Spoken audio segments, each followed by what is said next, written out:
Right, so this is the structure, but it's the fourth section I want to spend the longest on. So we'll move on quickly to my research focus.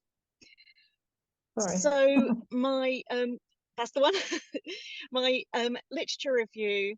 I wanted to sorry. I wanted to look at knowledge for teaching, and the literature says it's often important to consider the knowledge that out-of-field teachers are bringing with them and just regular teachers are bringing with them. And it says that it's important in terms of both subject knowledge and pedagogical content knowledge, and then tends to focus purely on pedagogical content knowledge and kind of just assumes the subject knowledge. And I found several calls in the literature, including Derby 2009, to consider this, what subject knowledge teachers are bringing with them. I didn't find that. I did find quite a lot of professional development literature which looked at what subject knowledge teachers were not bringing with them, but not what they were bringing with them. And so in my research, with my focus, I had three priorities. Thinking back to what Margaret, the first thing, I wanted to use an opportunity model. I wanted to acknowledge the complexity of teaching out of field, and I wanted to give agency to out of field teachers, I wanted to hear their voices.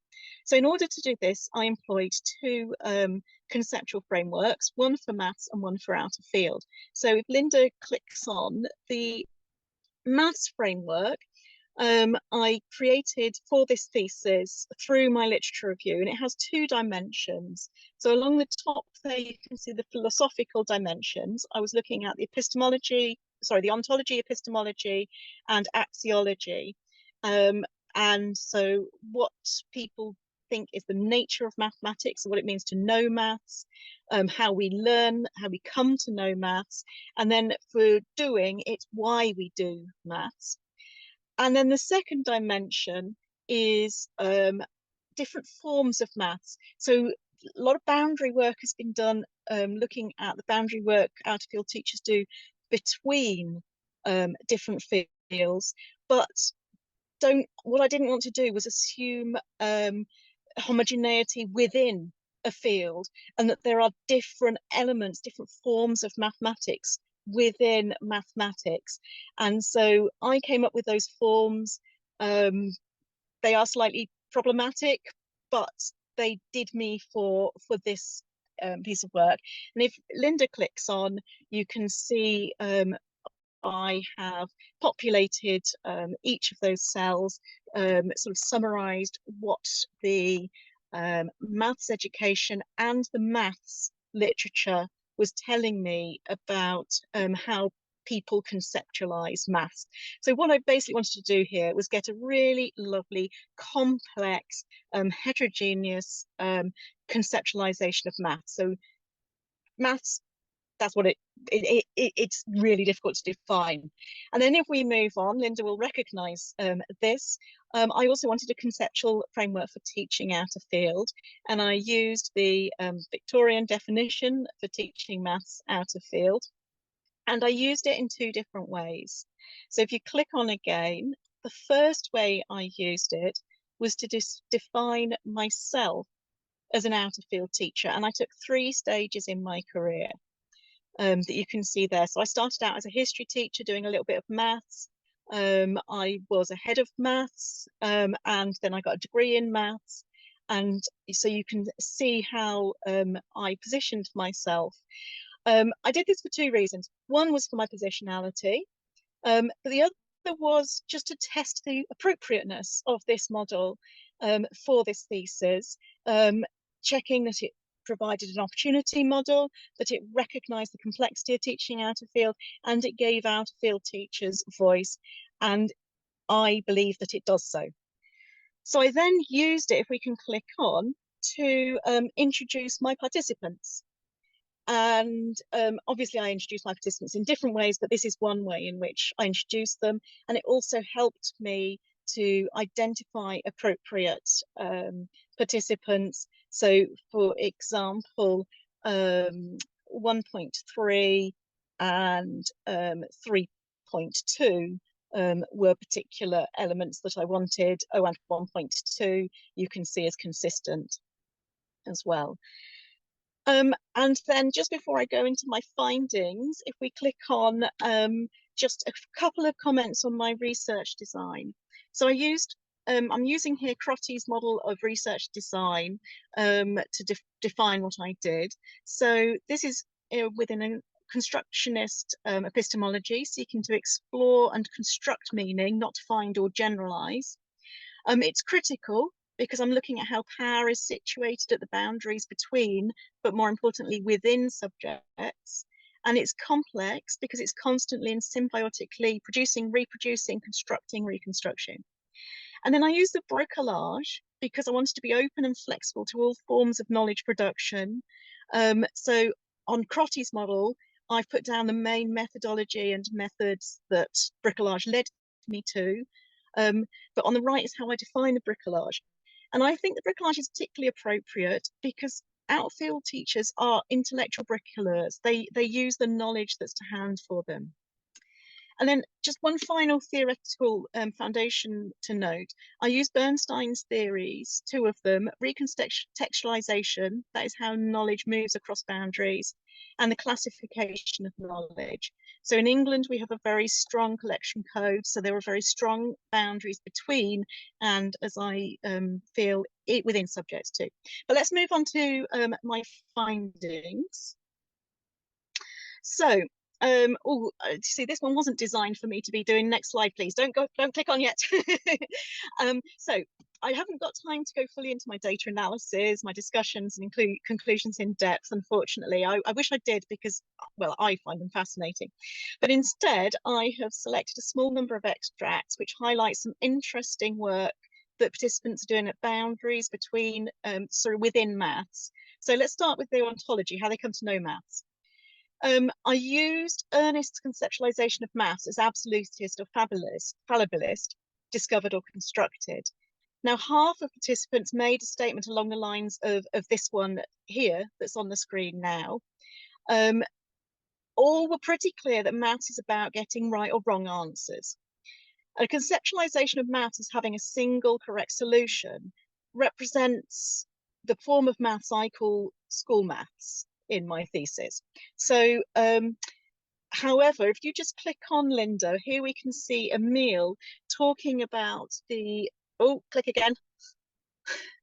The one on, I've come up in the wrong order. There's one missing. We can't see Emil talking about it, so I'll click on. Oh, there's Emil. Bottom left is Emil talking about the absolutism. He's trying to make sense of it pedagogically.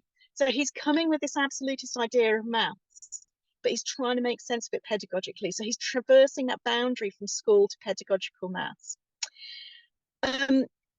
Ernest sees absolutism and fallibilism as a binary. Basically, he thinks everyone's absolutist apart from a couple of people. But it's more complex than that.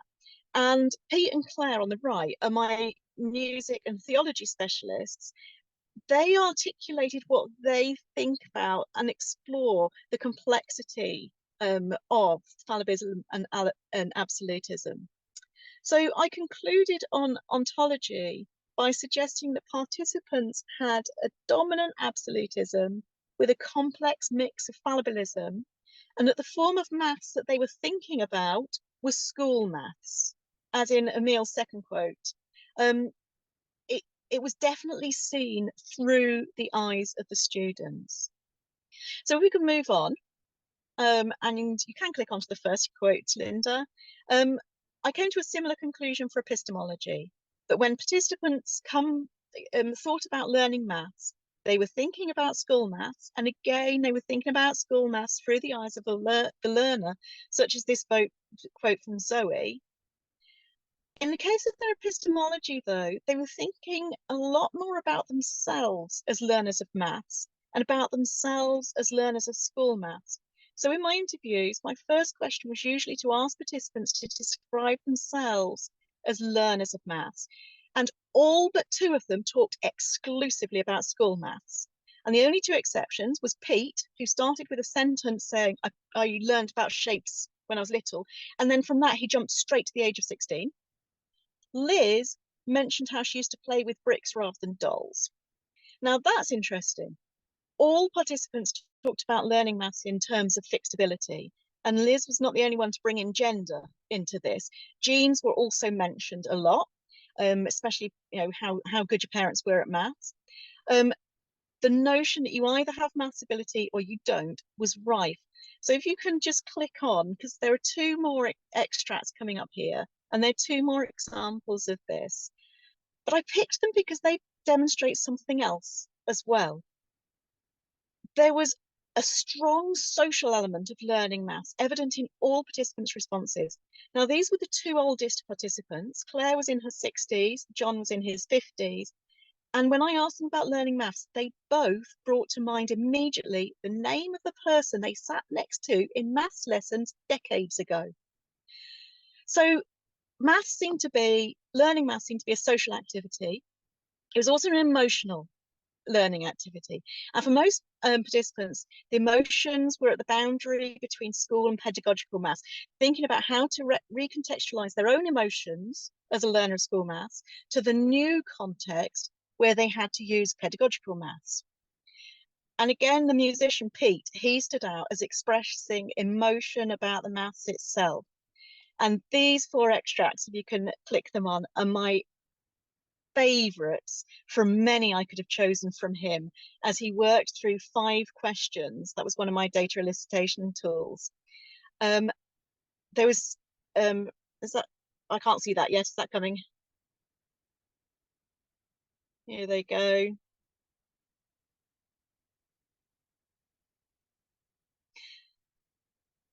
I could have also picked a really similar response from Lee, who got very excited talking about all the ways in which he could see maths in a photo of Wembley Stadium. So let's move on to axiology, doing maths.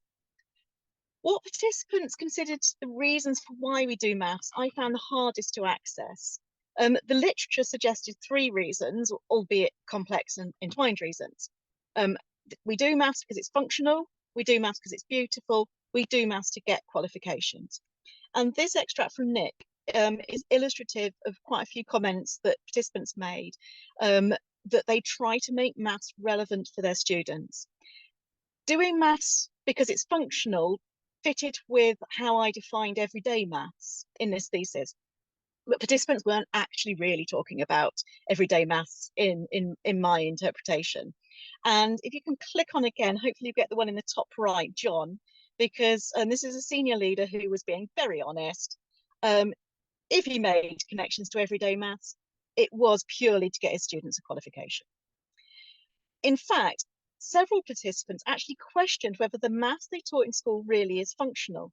And I noticed they didn't protect maths in the same way that they protected their in-field subject. So, for example, the geographer told me that students must learn to read maps. Even though they have Google, they must learn to read maps. And the physicist said, you must learn to wire a plug. That's a vital life skill. And I said, why? They come ready wired. And she goes, well, what if you cut one off with scissors?